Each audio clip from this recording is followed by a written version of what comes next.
Assalamualaikum warahmatullahi wabarakatuh. Bismillahirrahmanirrahim. Bainal abdi wal jannati, antara seorang hamba dan surga itu sab'u aqobatin, ada 7 hambatan. Ahwanuhal mautu, yang paling ringan adalah mati. Wa as'abuhal wuqufu baina yadayillahi, dan yang paling berat adalah berdiri di hadapan Allah Ta'ala. Idza ta'allaqal madlumuna, ketika orang-orang yang dizalimi itu menuntut siapa? Bizzalimina, terhadap orang-orang yang telah menzaliminya. Rawahul Bukhari, hadisnya sahih. Jadi antara kita dan surga itu ada fase-fase, ada tahapan-tahapan untuk ke sana. Kalau kita tidak melalui fase ini, tidak mungkin kita bisa sampai surga. Fase yang paling ringan yaitu meninggal. Orang kalau belum meninggal belum bisa masuk surga. Pak Febi, jangan mengira aku masuk surga, mati dhisik. Nek wis mati itu nanti baru bisa. Ya. Ada seorang nabi yang saat ini diceritakan sudah di surga, ya, yaitu Nabi Idris.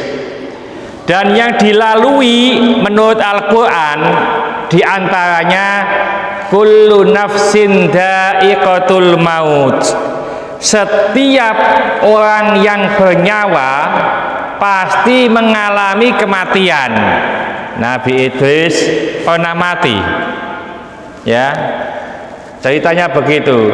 Lalu orang ini harus melalui neraka, semuanya melalui neraka, jadi melewati neraka. Nabi Idris sudah pernah melewati neraka. Lalu orang ini kalau sudah masuk surga tidak akan keluar lagi.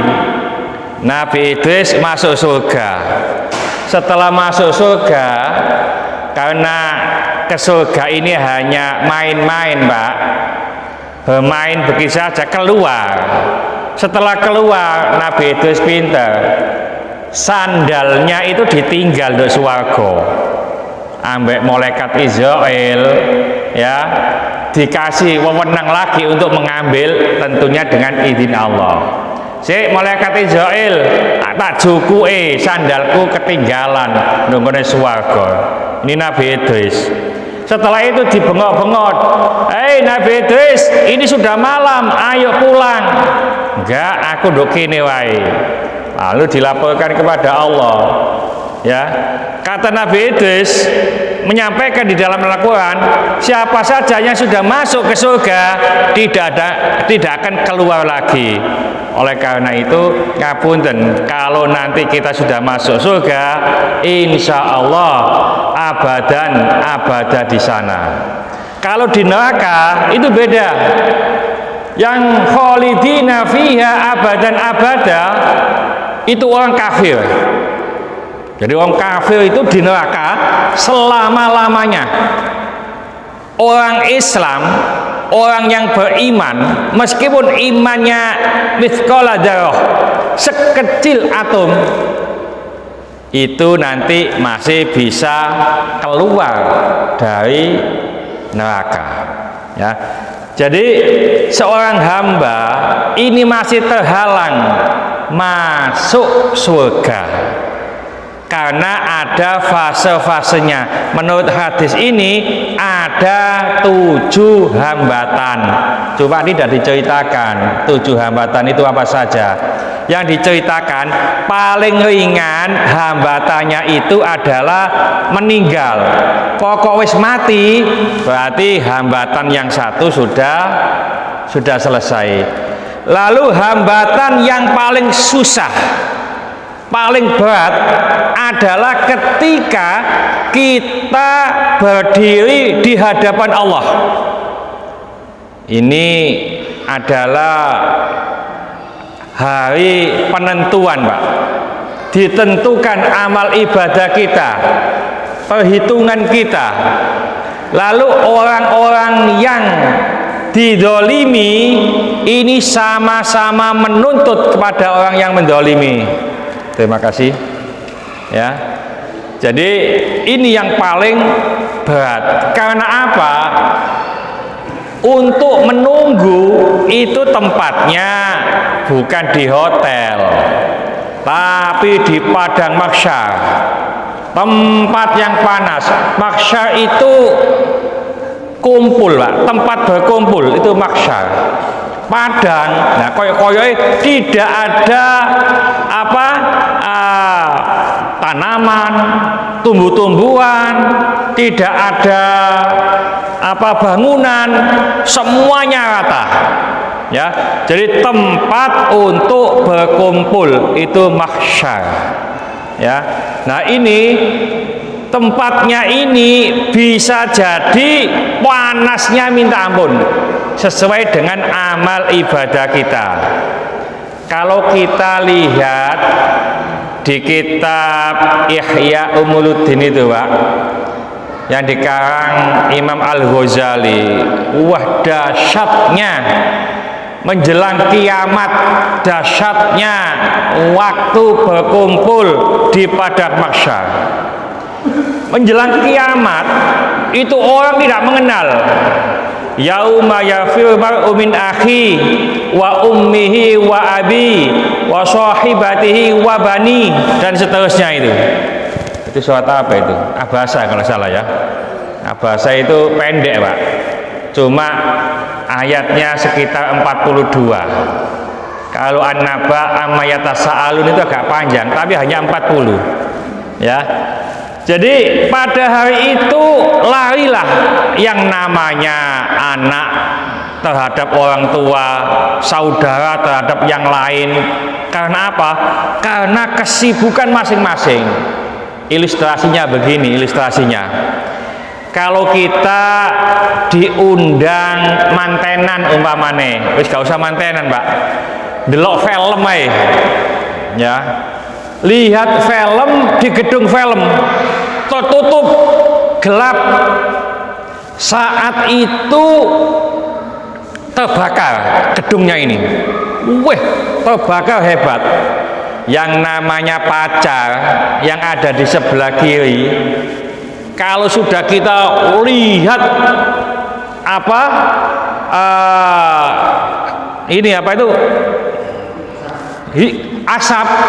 asapnya sudah kental, lalu apinya sudah membesar, wes gak ngereken, Pak, yang namanya siapa? Namanya pacar ini menyelamatkan diri sendiri, gak kenal pokoknya. Itu masih kebakaran di dunia. Lalu kalau nanti umpamanya sudah kiamat sungguhan, Masya Allah, subhanallah, ya, ini akan menjadikan kita sibuk. Bahkan di kitab Ihya Ulumuddin itu disebutkan begini nanti. Waktu kita dikumpulkan itu dalam keadaan telanjang, Pak. Salah satu istri Nabi itu tanya, "Duh Nabi, malu saya Nabi." Kenapa? Nah, semuanya telanjang. Saya juga telanjang Nabi. Iya Nabi, saya malu. Ya. Saat itu tidak ada malu. Karena apa? Orang ini sibuk dengan dirinya sendiri-sendiri. Ya. Jadi umpamanya nih saya gak bisa delok Desi Ratnasari, besok bisa lihat, Pak. Tapi gak mungkin mampu melihatnya, ya, karena sudah sibuk sendiri-sendiri. Oleh karena itu, kalau kita persiapannya, amal ibadahnya di dunia ini cukup, insya Allah nanti akan mendapatkan naungan dari Allah Subhanahu wa Ta'ala. Dalam hadis disebutkan ada 7 golongan yang mendapatkan naungan Allah, di mana saat itu tidak ada naungan kecuali naungan Allah. Di antaranya adalah seseorang yang hatinya tergantung, hatinya terpaut di masjid. Jadi masjid itu seakan-akan rumah pertama, paling tidak rumah kedua. Jadi tekoma nang masjid, tekoma nang masjid. Alhamdulillah di Masjid An-Nur ini disiapkan banyak fasilitas, ya. Di antaranya kopi gratis, monggo bikin sendiri. Masjid An-Nur ini ingin memanjakan apa? Jamaahnya, supaya jamaahnya ini kerasan di masjid dimanjakan. Di antaranya AC sudah full, ya, jadi kita sudah tidak kepanasan lagi, ya. Jadi insya Allah nanti mungkin sesekali ada makanan atau apa, ya, kita manjakan. Ini kalau kita apa, dan jangan sampai, mudah-mudahan kita minta kepada Allah, jangan sampai kita itu menemui hari kiamat, Pak, karena beratnya godaan hari kiamat itu. Tahun 2004 kalau nggak salah, ya, itu di Aceh, ya 2004 Pak, ya, ada tsunami. Ya tsunami segitu aja, yang namanya ibu, ya, itu kan waktu duha, Pak, ya, waktu duha, waktu pagi, ada orang yang tidur umpamanya, tidur itu kalau ada tsunami begitu, anaknya dibawa keluar, ternyata bukan anaknya, tapi guling yang dibawa ini, anaknya hilang. Karena apa? Karena saking goponya, Pak.